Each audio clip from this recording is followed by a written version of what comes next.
Good morning, everyone. It's Lee Henson, President and Founder of AgileDad, and it's time for today's episode of the Daily Stand-Up. Without any further ado, let's get started. It's Tuesday. Another wonderful week has begun. Today, I wanted to talk to you about improving your backlog. So, what are some tips you can give? So, this is the question we received. What are some tips you can give for how to improve your backlog prioritization so that you can have maximum impact? So, I'll give you a handful of tips here. Coming in right at the top, I'm going to say, don't be afraid to ask why, and don't be afraid to say no.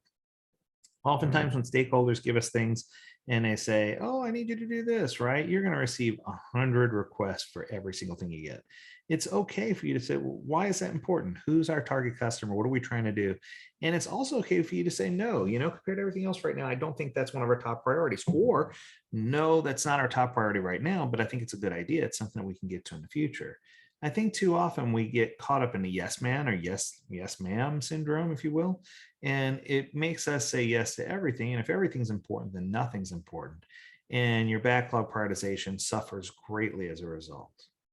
Next, I want to make sure that we find a way to treat defects as part of the product backlog.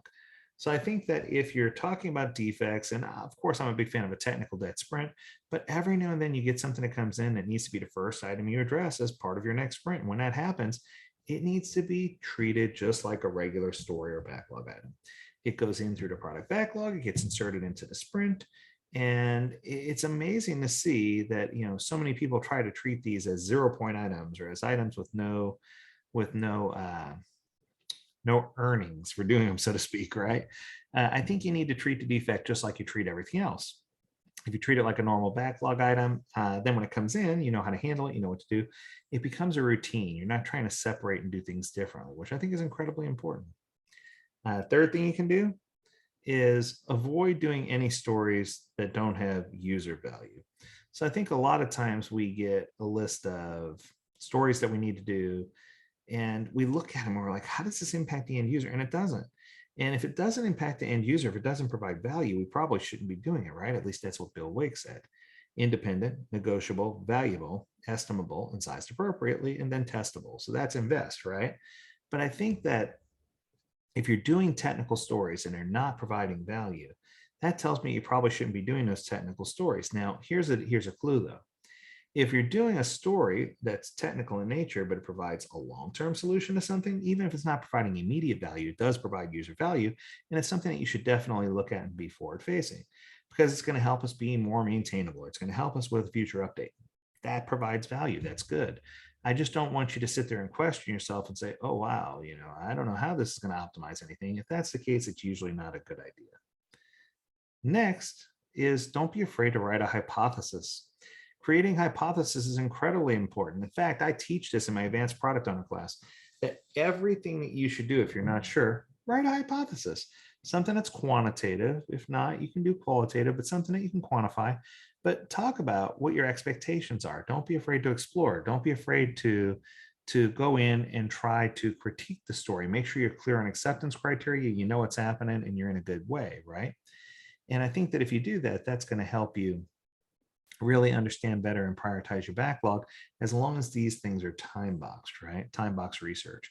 And then finally, rely on your BAFATA. So as a product owner, your BAFATA, business analyst, functional analyst, and technical analyst, should be there to support you and provide you with valuable information. If the business analyst is focused on consumer needs and they're providing you with enough information to understand whether it's a must-have, should have, could have, or would like type item, if your FA is focused on high, medium, or low priority with the understanding that priority does not equal importance, that priority equals urgency, and your technical analyst is good at putting a t-shirt size on some things, at the end of the day, what you wind up with is a triangulation factor that's going to help you get an objective stack rank. And once you have that objective stack rank order, then it becomes easy for you as a product owner to sort through, tick some things off, and get alignment in your backlog.